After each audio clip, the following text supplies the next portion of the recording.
దేవునికి స్తోత్రం. కూడి వచ్చిన మీ అందరికీ ప్రభు పేరట మరోసారి వందనాలు తెలియజేస్తూ ఉన్నాను. ఆలయ నిర్మాణము అనే అంశం మీద మనం మాట్లాడుతూ వస్తూ ఉన్నాం. ఆలయ నిర్మాణం ఇప్పటికీ దాదాపుగా 7 అంశాలుగా మనం ధ్యానం చేసినాం. 8వదిగా ఆలయ నిర్మాణంలో సంఘము అనేది ప్రత్యక్షపు గుడారపు దేవాలయపు వారసత్వమై భూమి మీద కనిపించే దేవుని నివాస స్థలముగా ఉంది. సంఘము అనేది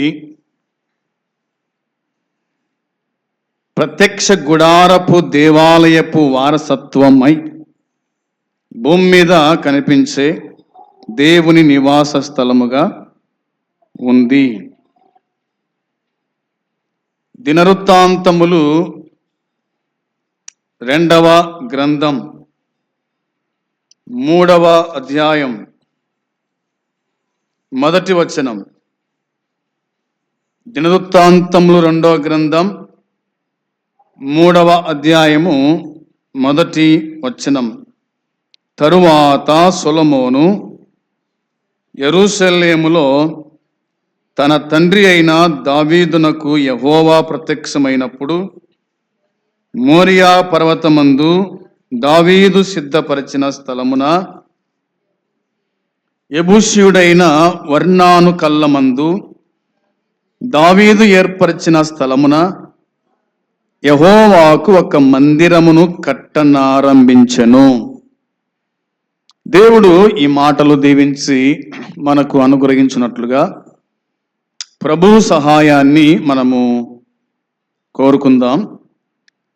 ప్రేమగల తండ్రి, నీ పరిశుద్ధమైన పాదములకు వందనాలు, స్తోత్రాలు, కృతజ్ఞతలు, స్తుతులు చెల్లించుకుంటున్నాము. నీ కనికరము, నీ ప్రేమ, నీ దయ మా పట్ల చూపించి మాకు తోడై ఉండి కాపాడి కనికరించినందుకై స్తోత్రాలు. ఈ 3వ నెల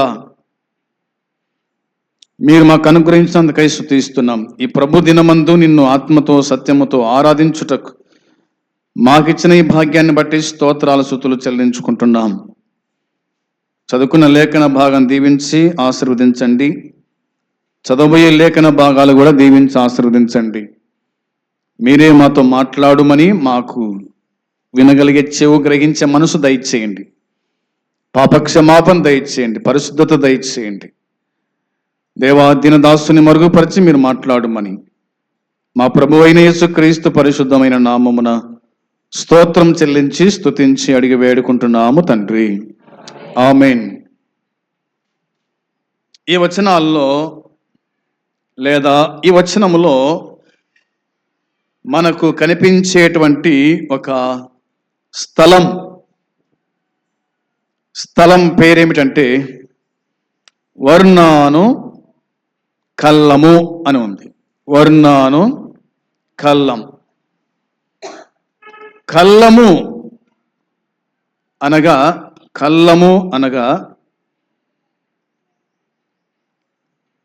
మనము పశువుల కోసమై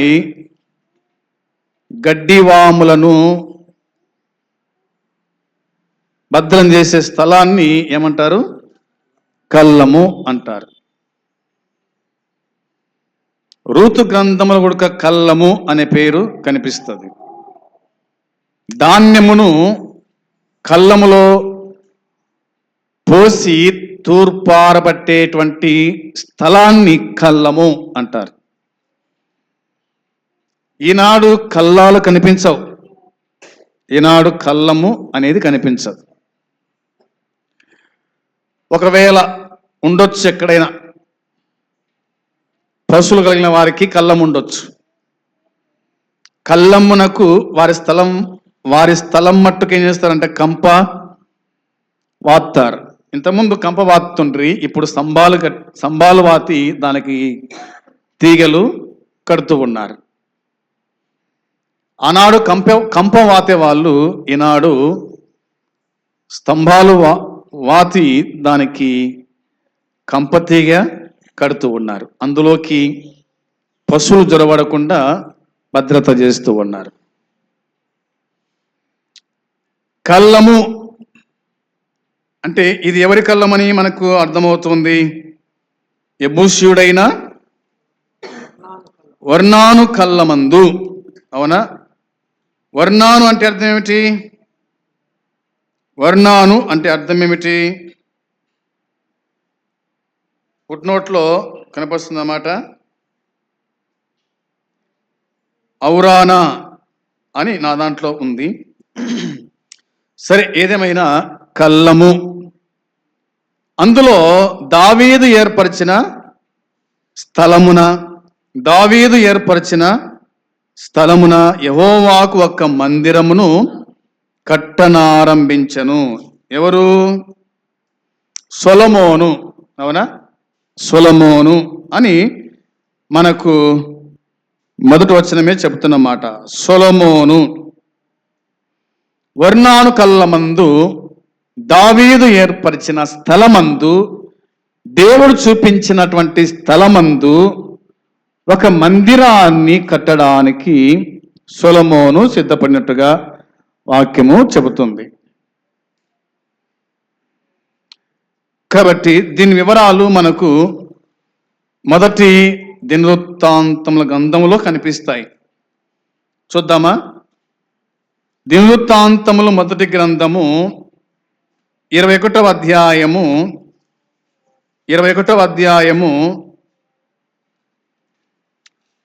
16 నుంచి చూడండి. చదువుకుంటా మనం ధ్యానం చేద్దాం. 16వ వచనములో రాయబడిన మాట, దావీదు కనులెత్తి చూడగా భూమి ఆకాశముల మధ్యను నిలుచుచు వరదీసిన కత్తి చేత పట్టుకొని దానిని యెరూషలేము మీద చాపిన యెహోవా దూత కనబడెను.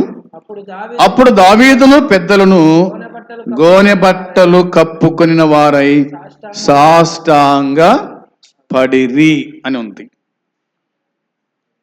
దావీదును పెద్దలను గోనె బట్టలు కప్పుకొని సాష్టాంగ పడిరి. ఎవరిని చూసినారు వీళ్ళు? భూమి ఆకాశముల మధ్యను నిలుచుచు వరదీసిన కత్తి చేత పట్టుకొని దానిని యెరూషలేము మీద చాపిన యెహోవా దూత కనబడెను అని ఉంది.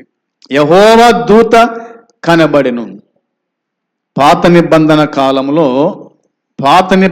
గ్రంథములో యెహోవా దూత అనే మాట మనకు కనిపిస్తుంది. యెహోవా దూత అంటే యేసుక్రీస్తు ప్రభువు అని అర్థం. యెహోవా దూత అంటే యేసుక్రీస్తు ప్రభు. ఆయన కత్తి చేత పట్టినాడు. ఎందుకు కత్తి చేత పట్టినాడు? ఆయన కత్తి ఎందుకు పట్టుకున్నాడు? ఆయన కత్తి పట్టుకోవాల్సిన అవసరం ఏముంది?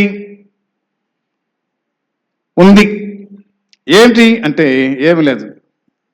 దావీదే ఆ మాట పలికినాడు. చూడండి 17వ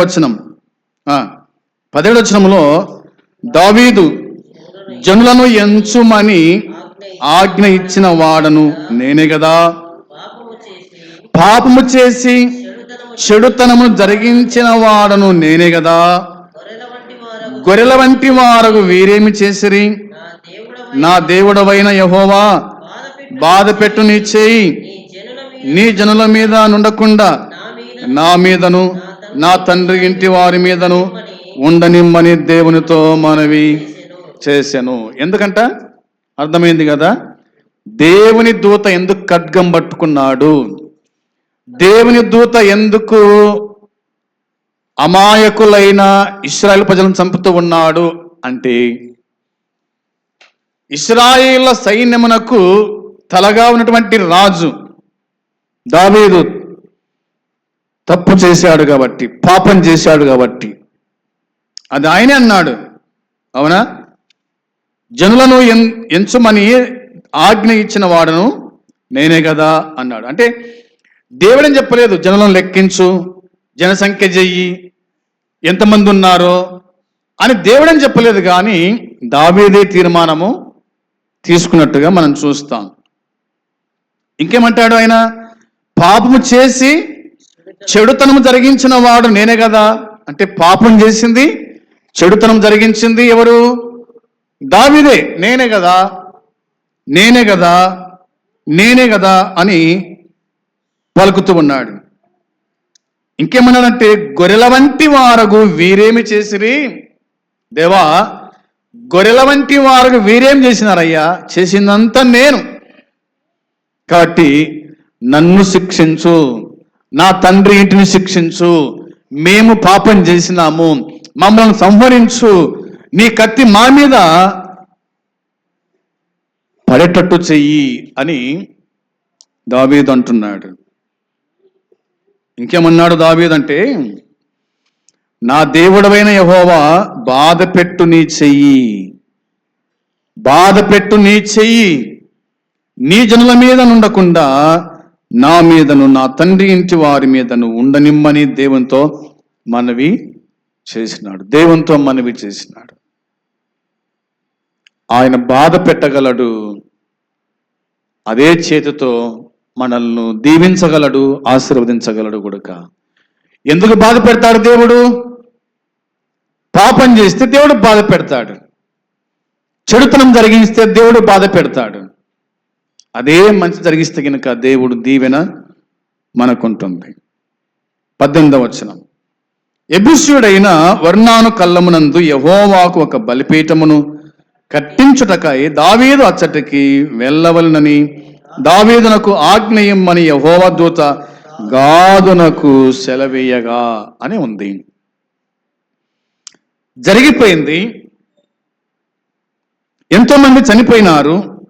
అయితే ఇప్పుడు దావీదు ప్రార్థన చేసినందువలన, అవునా, దావీదు ప్రార్థన చేసినందువలన, పాప క్షమాపణ పొందినందువలన దేవుడు చెప్తున్న మాట ఏమిటంటే,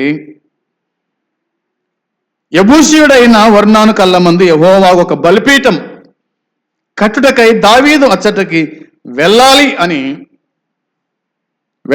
దావీదునకు ఆజ్ఞ ఇమ్మని యెహోవా దూత గాదునకు సెలవిచ్చాడు. గాదు ఎవరు? గాదు ఎవరు? ప్రవక్త, అవునా? దేవునికి దావీదునకు మధ్యవర్తి గాదు. ఇతడు ఒక ప్రవక్త. దేవుడే దావీదుతో మాట్లాడవచ్చు కదా డైరెక్ట్గా, అట్లా మాట్లాడలేదు. ప్రవక్త ద్వారా మాట్లాడినాడు, అవునా? తప్పు చేసినప్పుడు కూడా ప్రవక్త ద్వారానే మాట్లాడినాడు. దేవునికి దావీదుకు మధ్య గాదు ప్రవక్త మనకు కనిపిస్తాడు. కాబట్టి నువ్వు వెళ్ళి ఇట్లా చెప్పు అన్నాడు. ఏమన్నాడు? 19వ వచనం చూడండి.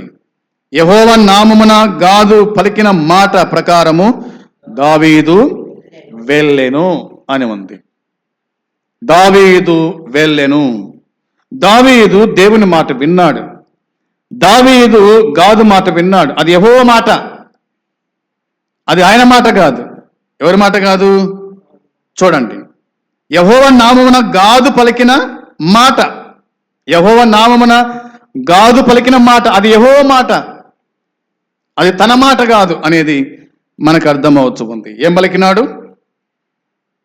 పలికినాడంట? దావీదు వెళ్ళినాడనమాట కదా. మాట ప్రకారము దావీదు వెళ్ళాడు. వచనం 20లో వర్ణాను అప్పుడు గోధుమలను నూర్చుచుండెను. అతడు వెనుకకు తిరిగి దూతను చూచినప్పుడు అతడును అతనితో కూడనున్న అతని నలుగురు కుమారులను దాగుకొనిరి అని ఉంది. అంటే ఎవరు చూసినారు వీళ్ళు? ఈ వర్ణాను అతని నలుగురు కుమారులు వరదీసి ఉన్న దేవుని దూతను వాళ్ళు చూశారు. చూచి అతని ఎదుట నిలబడలేక అందరూ పోయి దాపెట్టుకున్నారంట. దాగుకొనిరి అనే మాట కనిపిస్తుంది. ఇప్పుడు చూడండి, వచనం 21లో దావీదు వర్ణాను వద్దకు వచ్చినప్పుడు వర్ణాను దావీదును చూచి కళ్ళములో నుండి వెలుపలికి వచ్చి తల నేల మట్టునకు వంచి దావీదునకు నమస్కారము చేసెను. దాక్కున్నవాడు దావీదు వెళ్ళగా దావీదును చూడగానే బయటికి వచ్చినాడంట. బయటకు వచ్చి అతని ఎదుట దావీదు ఎదుట తల వంచి నేల వరకంట, మళ్ళా తల నేల మట్టునకు వంచాడు. దావీదునకు నమస్కారము చేసెను. ఈ తెగులు జనులను విడిచిపోనట్లుగా ఈ కల్లపు ప్రదేశమందు నేను యెహోవా ఒక బలిపీఠమును కట్టించుటకై దాన్ని నాకు తగిన క్రయమునకిమ్మని దావీదు వర్ణానుతో అనగా అనే మాట మనం చూస్తాం. నేను ఇక్కడ దేవుని నిమిత్తమై ఒక బలిపీఠం కట్టాలనుకుంటున్నాను. దేవునికి బలర్పించడానికి ఈ స్థలమందు బలిపీఠం కట్టాలని దేవుడు నాకు ఆజ్ఞాపించాడు. కాబట్టి నాకు స్థలమి అని అడిగినట్టుగా మనం చూస్తాం. అది కూడా ఊరికే కాదు, క్రయమునకు అనగా నేను డబ్బులు ఇస్తాను అన్నప్పుడు వర్ణాన్ని ఏమన్నాడు అంటే 2వ వచనంలో రాజైన నా ఏలినవాడు దాన్ని తీసుకొని తన దృష్టికి అనుకూలమైనట్లు చేయును గాక. ఇదిగో దహన బలునకును ఎద్దులు కట్టెలకై నూర్పిడి సామాగ్రి నైవేద్యమునకు గోధుమ పిండి ఇదంతయు నేను ఇచ్చేదనని దావీదుతో అంటున్నాడు కదా. ఏమేం కావాలనో స్థలం ఇస్తాను, అవునా, ఎద్దుల్నిస్తాను, పిండిస్తాను, అన్ని కూడా ఇస్తాను.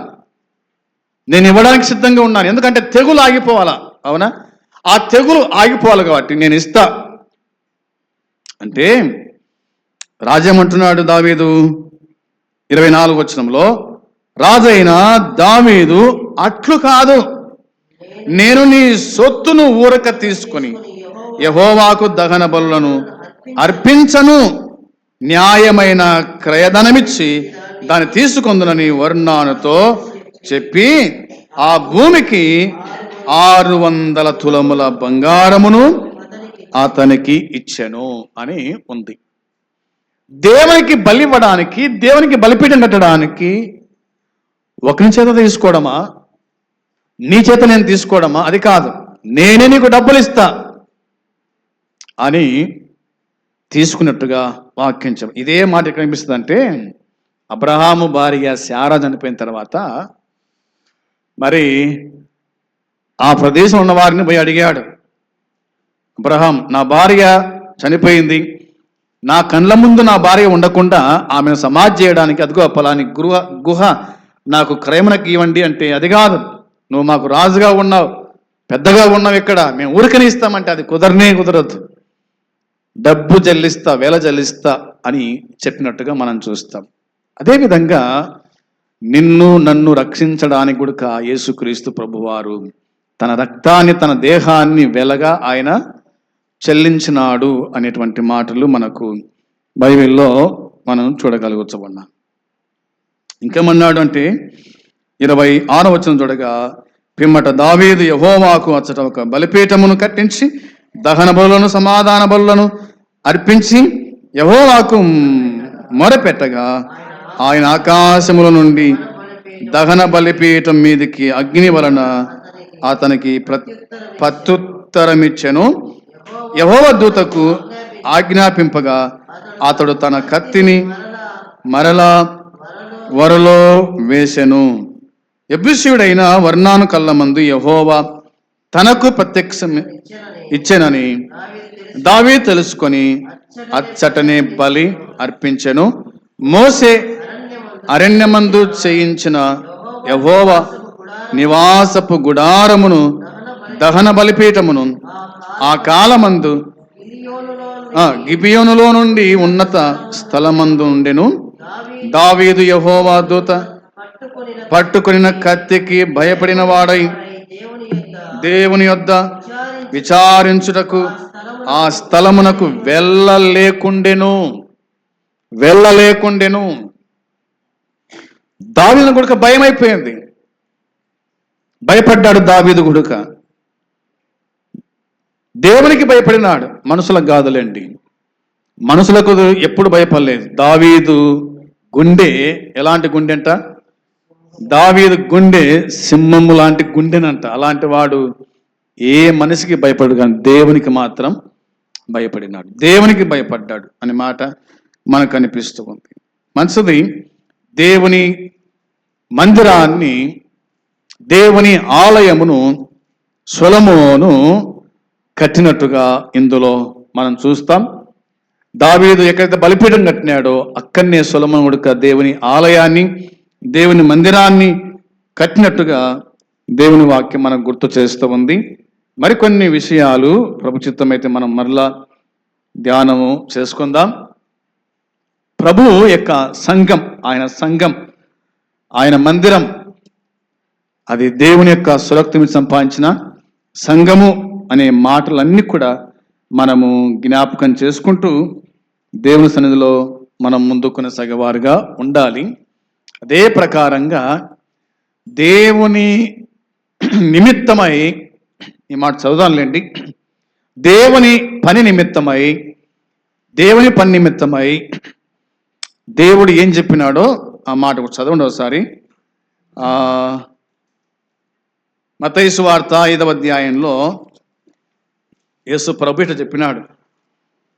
మత్తయి సువార్త 5వ అధ్యాయము 10, 11, 12 వచనాలు. 10, 11, 12 వచనాల్లో, నీతి నిమిత్తము హింసింపబడు వారు ధన్యులు, పరలోక రాజ్యము వారిది. నా నిమిత్తము జనులు మిమ్మును నిందించి హింసించి మీ మీద అబద్ధముగా చెడ్డ మాటలెల్లా పలుకున్నప్పుడు మీరు ధన్యులు. సంతోషించి ఆనందించుడి, పరలోకమందు మీ ఫలం అధికమగును. ఇలాగున వారు మీకు పూర్వమందుండిన ప్రవక్తలను హింసించరి అనే మాట మనకు అనిపిస్తూ ఉంది. మనం తెలుసుకోవాల్సిన మాట ఏమిటంటే, నీతి కొరకు స్వయ ప్రయోజనాల ఉపేక్షించుకోవటం, బాధను భరించడానికి ఇష్టపడటం అనేటువంటి మాటలు ఇందులో మనకు కనిపిస్తాయి. అనగా క్రీస్తు రాజ్యం సిద్ధపడుతుండగా, దేవుని రాజ్యం సిద్ధపడుతుండగా, మరి దేవుని రాజ్యం ఉండాల్సిన మనము ఈ భూమి మీద కొంతకాలము ఈ వేదన, ఈ బాధ అనుభవించాలి అనేటువంటి మాటలు ఇందులో మనకు కనిపిస్తున్నాయి. అవి కూడా నీతి నిమిత్తము అనే మాట మనకు దేవుని వాక్యం గుర్తు చేస్తుంది. కాబట్టి మనము దేవుని రాజ్యం నిమిత్తమై మనము సిద్ధపడుతూ, ప్రభు రాకడ కోసమై మనము సిద్ధపరుస్తూ అనేక విషయాల్లో విశ్వాస జీవితంలో మనం ముందుకు సాగే వారికి ఉండాలని వాక్యములో మనం చూస్తూ ఉన్నాం. కాబట్టి ఇక ఇవన్నీ కూడా మరి మూల్యం చెల్లించని క్రైస్తవం దేనికి వీళ్ళు పనికిరారు. అంటే దేవుని పని కోసమై, దేవుని సంఘం నిమిత్తమై త్యాగము చేయని ఏ విశ్వాసి కూడా దేవుని రాజ్యమునకు పనికిరారు అనే మాటలు మనకు యెషయా గ్రంథం 1:11, మలాకి గ్రంథం 1:8 రాయబడ్డాయి. అంటే దేవుని సంఘం నిమిత్తమై ఏ పైస కూడా ఖర్చు పెట్టని వాళ్ళు దేవుని రాజ్యమునకు హక్కుదారులు కారు అనేటువంటి మాటలు ఆ అధ్యాయాల్లో 2 పుస్తకాల్లో మనకు కనిపిస్తాయి. కాబట్టి దావీదు ఏ విధంగా వర్ణాను కల్లాన్ని బంగారు ఇచ్చి కొన్నాడో, దేవుడు కూడా తన సురక్తిమిచ్చి సంఘాన్ని కొన్నాడు. ఆ సంఘంలో ఉన్న మనము దేవుని పరిచర్య కోసమై మన చేతులు మనము చాపేవారుగా ఉండాలని లేఖనాలు గుర్తు చేస్తున్నాయి. ఆ విధంగా ఉండడానికి ప్రభువు మనకు సహాయము చేయునుగాక. ఆమేన్. ప్రార్థన చేద్దాం. ప్రేమగల తండ్రి, పరిశుద్ధుడు అయిన దేవాని పాదములకు వందనాలు, స్తోత్రం, స్తుతులు చెల్లించుకుంటున్నాం. మీరు అందించినటువంటి ఈ లేఖన సత్యాన్ని బట్టి స్తోత్రాలు. ఎంతమంది విని గ్రహించగలిగిరో వారిని దీవించి ఆశీర్వదించండి. గ్రహింపు లేని వారికి గ్రహింపు అనుగ్రహించి సహాయం చేయండి, కృప చూపించి కరుణించు తండ్రి, కనికరించండి. చేరవచ్చిన పిల్లలు, యవనస్తులు, పెద్దలు, వృద్ధులను, విధవరాలను దీవించి ఆశీర్వదించి కాపాడి జ్ఞాపకం చేసుకోమని, మీ చిత్తమైతే మరలా ఈ విధంగా కలుసుకున్న వరకు మీకు కాపుదల దయచేయమని యేసయ్య నామంలో అడిగి ప్రార్థించి స్తుతిస్తున్నాము తండ్రి, ఆమేన్. పరలోకమైన తండ్రి ప్రేమ, ప్రభు అయిన యేసుక్రీస్తు కృప, పరిశుద్ధాత్మ సన్నిధి సహవాసం కూడి వచ్చిన మనకు సకల పరిశుద్ధులకు ఇప్పుడు ఎల్లప్పుడూ సదాకాలము తోడై ఉండును గాక. ఆమేన్.